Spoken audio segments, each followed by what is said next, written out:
My name is Staff Sergeant Marcus Hale, and I am 36 years old, serving in the U.S. Army Military Intelligence. I have spent most of my adult life inside the rhythm of early mornings, long briefings, and the quiet weight that comes with handling information most people never know exists. 15 years in uniform shaped me into someone who does not flinch under pressure, someone who understands discipline not as a rule but as a way of breathing. I deployed twice to Afghanistan, came home each time a little older in the eyes, a little steadier in the hands, and more aware of how fragile peace can be when you have watched it from both sides of a rifle. I married Emily after my second deployment, when I believed the hardest parts of my life were finally behind me. She understood the job because she had worn the same boots once, and for years, we carried each other through the noise, the distance, and the nights when sleep never came easily. I trusted her the same way I trusted the men and women in my unit, with a kind of blind faith that felt unbreakable. That trust became the anchor that kept me steady, even when the work turned heavy and the stakes rose higher than either of us expected. I always thought danger lived outside the wire, far from home and buried in dust and static. I never imagined it would slip in quietly, settling inside the very unit where I felt safest, reshaping my life long before I understood the shift had already begun. I grew up in a small town in central Texas, the kind of place where the horizon feels wide enough to swallow every dream you can imagine. My parents worked long hours, and responsibility came early, so I learned to keep my head down and do what needed to be done.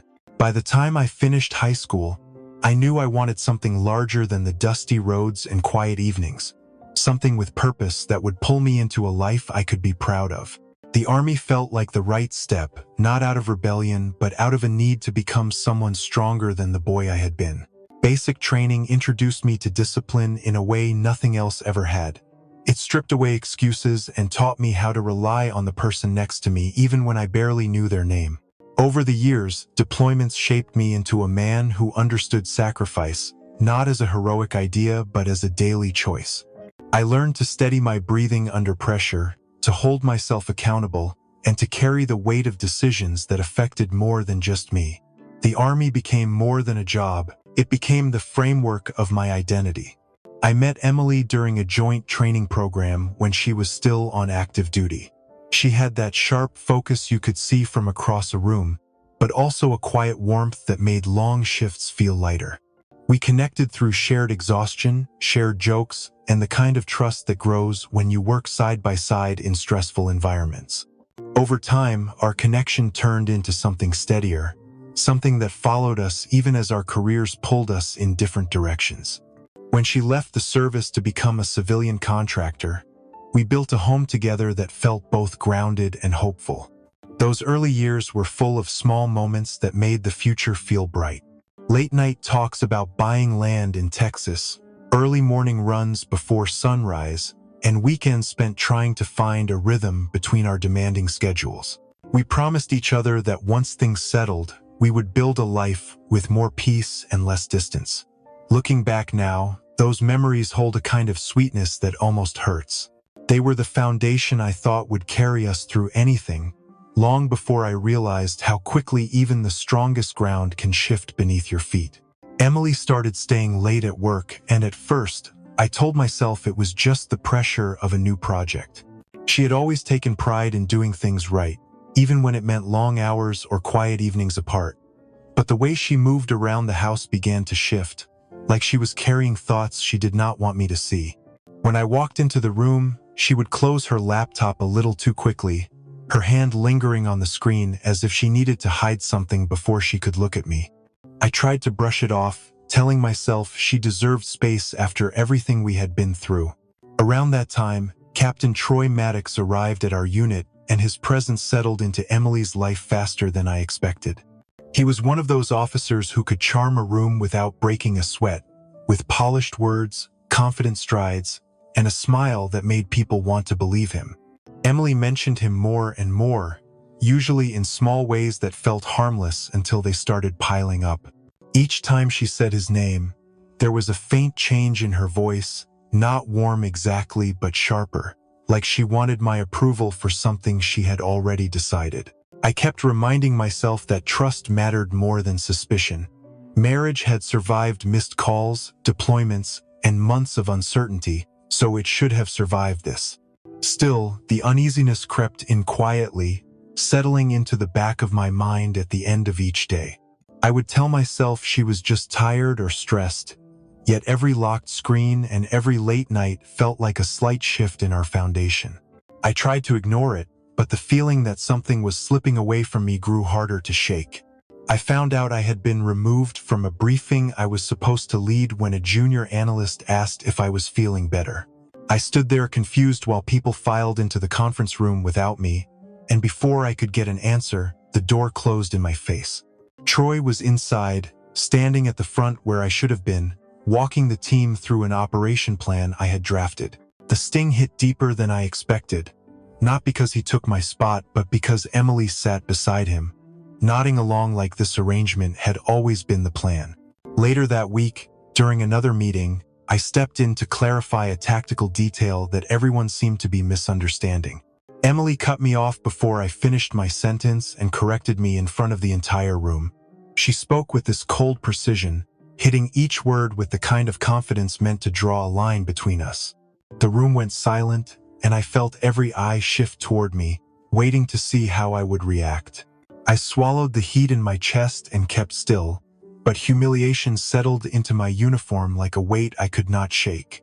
One night, I brought Emily dinner, hoping to catch a quiet moment with her and maybe break through whatever wall had grown between us. The lights in the office were low, humming with that late-hour stillness that always made the place feel colder. When I turned the corner, I saw Troy sitting at my workstation with Emily's laptop open in front of him. He looked comfortable, legs crossed, one hand resting on the keyboard like he belonged there. My chair was pushed aside, and the small things I kept on my desk moved around as if my presence no longer mattered. Emily was nowhere in sight, and the image hit harder than anything she had said. In that moment, I felt replaced in more ways than one, pushed out of my role and out of my marriage without a single honest conversation.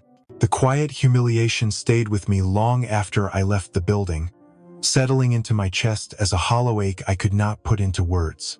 I discovered the first sign that something was deeply wrong when I tried to access a classified thread I had managed for months, and the system returned a denial code. I assumed it was a glitch and checked the logs, expecting to see a routine update or a permissions refresh. Instead, I found a line of modifications I had never approved, timestamps matching late hours when I was nowhere near the building. My access had been stripped piece by piece, removed from channels where my name had always been one of the first. The more I scrolled, the clearer it became that this was not an accident. Someone had gone in manually and carved me out of my own work. I brought it up at the next command meeting, expecting at least a discussion about unauthorized access. But the air shifted the moment Troy opened his mouth. He said I had been showing signs of emotional instability and that limiting my permissions was a precaution recommended by those concerned about my recent behavior.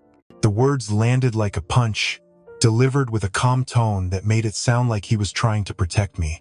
Emily sat beside him, her eyes fixed on the table, and the lack of any reaction from her cut sharper than anything he said.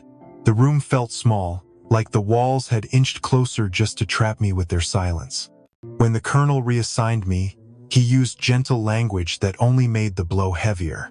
I was moved into a strategic advisor role, a vague title with no authority and no team. It sounded like a place to store someone they did not want to fire but no longer trusted. Every part of my identity as a soldier had been built on responsibility, on being the person others could lean on. Now I was being turned into a ghost inside the same unit I had once helped lead. Walking back to my office felt like dragging my boots through wet concrete. My name was no longer on the tasking board. My desk had been cleared of anything important. Even my chair felt different, like it had already learned to belong to someone else. I sat there for a moment, staring at the blank screen, trying to understand how a career built through sacrifice could be dismantled through whispers and altered logs. When I finally stood up and walked out, the hallway felt colder than usual. People looked up as I passed, then quickly looked away, as if eye contact might pull them into whatever was happening to me. I did not say a word. I just kept moving, each step heavier than the last. By the time I pushed through the doors and stepped into the daylight, something inside me had cracked. It was not just betrayal. It was the sickening sense that the place where I had poured my loyalty had decided I no longer belonged. I first built Sentinel during a deployment when our unit kept losing fragments of data every time the system hiccuped. It bothered me to watch information slip through cracks no one else seemed to notice, so I started creating a quiet backup tool that lived behind the normal processes. It was simple at first, just a safety net that captured raw logs before they were cleaned or filtered. Over time, it grew into something more precise, a system that recorded every unedited entry, every access attempt, and every change to the chain of command. I never advertised it because it was not meant to draw attention. It was meant to protect the integrity of the work. That mattered more to me than anyone realized. Sentinel hid inside a routine maintenance folder that looked as dull as server dust. The kind of place people ignored because they thought it was filled with outdated scripts and automated housekeeping tasks. I disguised its activity under regular cycle checks, so nothing ever stood out. If anyone searched for it, they would see a timestamp and a line of code identical to dozens of others. What set Sentinel apart was the trigger I built into it. If my permissions were ever altered without my approval, the system would immediately archive the event and begin compiling a full report of any irregularities connected to it. I designed it as a precaution, not because I expected betrayal, but because the Army taught me to prepare for what no one else sees coming. The day my access was revoked, Sentinel came to life quietly. While I stood in that meeting listening to Troy question my stability, the system was already gathering the truth. Every unauthorized change, every login made under Emily's credentials at odd hours, every file Troy viewed that was outside his scope, all of it moved into a separate encrypted archive untouched by their edits. I did not know the full extent until I checked the backup later that night, but when I saw the trail laid out in clean, undeniable order, a strange calm settled over me. The hurt was still there, hitting deep, but it shifted into something clearer. Emotion could not fix what they had broken, facts could. As I sat in my living room staring at the glowing screen, I realized Sentinel had done more than protect data. It had protected me, not by lashing out or sabotaging anything, but by preserving the truth with cold precision. The Army runs on structure, protocol, and trust. Once those lines are crossed, the consequences spread wider than personal grievances. That was why I knew the report could not stay in my hands. It had to go up the chain, not because I wanted revenge, but because I owed the uniform more honesty than the people who had tried to erase me. The clarity that came with that decision felt steady and controlled, like the breath you draw before stepping into a firefight. I was not acting out of anger, even though the pain lingered. I was acting because the truth was larger than what had happened to me. Sentinel had done its job. Now it was my turn to follow through. Sentinel sent the report to higher command before I even had time to decide what to do with it. The trigger I built reacted the moment the system detected a second unauthorized attempt to rewrite my permissions, packaging every archived entry into a clean, chronological file. While the unit moved through its normal morning routine, the report landed in the inbox of the brigade's internal oversight officer with a priority flag attached. It did not take long for the first call to come down, and by mid-morning, the investigation was officially in motion. No one knew why the command staff arrived so suddenly, but the tension spread through the building like a cold draft. The shift in atmosphere was impossible to miss. People lowered their voices, doors stayed half-closed, and even the sound of footsteps seemed sharper. Soldiers who usually joked in the hallways kept their heads down as unfamiliar officers walked past carrying tablets and sealed folders. The usual rhythm of the unit faded into a strained quiet, the kind that comes before a storm breaks open. I moved through it with a strange distance, watching pieces fall into place without needing to push them. Emily called me twice that morning, her number flashing across my screen before I sent the calls to silence.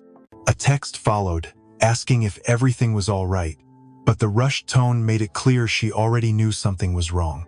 By the time she reached the office, 2 investigators were waiting beside her workstation, and the look on her face said more than any explanation she could have given. Panic had finally caught up to her. Across the hall, Troy tried to act calm as officers approached him, but even from a distance, you could see his confidence slipping. Questions started hitting them fast, and the weight of the report pressed down on every corner of the unit. Access logs they thought were erased, orders they tried to reshape, midnight activity they tried to hide, all of it was laid out with perfect clarity. For the first time in weeks, I felt the ground shift back under my feet, not in relief but in recognition that justice had begun to move. The truth was no longer something I carried alone. It was in the hands of people who had the authority to set things right. The suspension order for Troy came down before noon, delivered by a major who did not bother masking his irritation. Troy was escorted out of the operations wing while still trying to argue that everything was a misunderstanding, but the investigators did not give him room to breathe. His voice, usually smooth and confident, cracked under the pressure as they walked him toward the interview rooms. The sight spread through the unit with electric speed, carried in whispers and exchanged looks that said people had suspected something but never imagined this. Every soldier knew how rare it was for command to act this quickly, and the speed alone showed how damning the Sentinel report had been. Emily's interrogation began soon after, and the tension around her desk grew thick enough to feel in the air. She tried to maintain her composure, but her hands trembled each time she reached for a document or tried to explain a discrepancy. Investigators pressed her about late-night access, unauthorized file transfers, and her communications with Troy. Each answer unraveled another thread. Her confident posture faded, replaced by a defeated stiffness. The kind born from knowing the truth had already outrun her attempts to contain it. Watching her from across the room, I felt a quiet ache but no desire to step in. The damage had been done long before this moment. The ripple effect moved fast. Soldiers gathered in tight clusters, their voices low but urgent as they pieced together what they had witnessed over the last few months. Screens displayed restricted notices. Doors that once stayed open now remained locked. Evidence flowed into the hands of the command staff who moved through the halls with sharp purpose. The investigation gathered momentum like a storm rolling across open ground, and no one could stop it now. The contrast between their panic and my stillness drew its own kind of attention. People who had avoided looking at me days earlier now nodded as I passed, as if recognizing the truth that had been hidden behind closed doors. I felt no triumph, only a grounded steadiness that came from knowing I had chosen integrity over silence. Troy's reputation crumbled first, shredded by proof of manipulation and misuse of authority.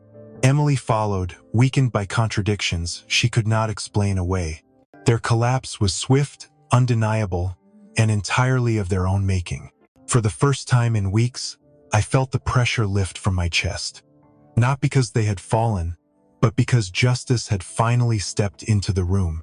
The reinstatement came quietly, delivered in a short meeting with the battalion commander who spoke with the steady tone of someone correcting a wrong that never should have happened. My permissions were restored first, each system clearing my access one by one until the screen in front of me looked the way it had months before. Then came the announcement that I would step into the role of Senior Intelligence Supervisor, a position I had once worked toward slowly but now reached through a path I never expected. The promotion felt less like a reward and more like a return to solid ground after weeks of standing on nothing. Walking back into the operations wing, I felt every pair of eyes lift toward me. There was no awkwardness or forced sympathy. Instead, there was a kind of quiet respect, the kind that grows when people see someone weather a storm without lashing out. A few soldiers nodded as I passed, small gestures that carried more weight than any formal recognition. I could feel the tension that had clung to the halls begin to loosen, replaced by a sense of stability the unit had been missing. Reclaiming my place did not feel like reclaiming power. It felt like reclaiming purpose. As I settled into my new office, I was struck by how natural it felt to work again, not out of obligation but out of a renewed sense of direction. The bitterness I expected never showed up. Instead, there was a steady calm, shaped by everything I had endured and everything I had learned about who I was when the uniform felt heavier than usual. I focused on rebuilding processes, mentoring younger analysts, and setting a tone that valued integrity over shortcuts. The work grounded me, giving shape to the parts of myself that had been bruised but not broken. With each passing day, the memories of what had happened sat farther in the background. The pain did not vanish, but it softened into something I could carry without letting it define me. Rising again was not about proving anything to the people who had tried to push me out. It was about standing in the place I had earned, holding my head steady, and moving forward with the quiet confidence of someone who knew exactly what it took to get back up. Emily showed up at my door on a quiet Saturday morning, long after the investigation had ended and the unit had settled back into its normal rhythm. She looked smaller somehow, standing on the porch with her shoulders drawn in and her hands clasped like she was holding on to something she could no longer name. I opened the door because some part of me still believed in hearing people out, even when the wounds ran deep. For a moment, we just stood there, both searching for the right words in a silence that felt heavier than anything we had carried before. She finally asked if there was any chance we could rebuild what we had lost, her voice thin and strained as if the question itself hurt to speak. I felt a familiar ache stir in my chest, not sharp anymore but dull, softened by time and clarity. I told her that trust is not something you can glue back together once it has been broken in the ways ours had. She looked down then, as if she already knew the answer and had hoped the words coming from me might sound different. The sadness in her eyes was real, but it did not change the truth we were standing in. I stepped back just enough to make my choice clear. There was no anger left in me, only a quiet acceptance that some doors are meant to stay closed. Closing it felt less like shutting her out and more like giving myself the space to breathe again. When the latch clicked into place, I felt a stillness settle around me, the kind that comes when you finally let go of a story that is no longer yours to live. I walked away from the door with a sense of peace I had not felt in months, ready to move toward whatever came next. Loyalty is something the Army teaches you early, but life has its own way of testing whether you truly understand it. I learned that trust is powerful, yet fragile, and when you place it in the wrong hands, the damage can reach deeper than you expect. Preparation saved me when emotions could not, and knowing my own values kept me steady when everything around me wavered. Betrayal hurts, but it also shows you the parts of yourself that do not break. Standing back up took patience, quiet work, and a willingness to let go of what no longer served me. I found dignity, not in winning or proving anything, but in choosing the path that aligned with the man I wanted to be. Resilience is not loud. It grows in small steps, in every moment you decide to move forward rather than sink into bitterness. What happened to me changed my life, but it also sharpened my purpose and reminded me that integrity holds its ground even in the darkest seasons. If you have ever been let down by someone you trusted, how did you find your way back to yourself?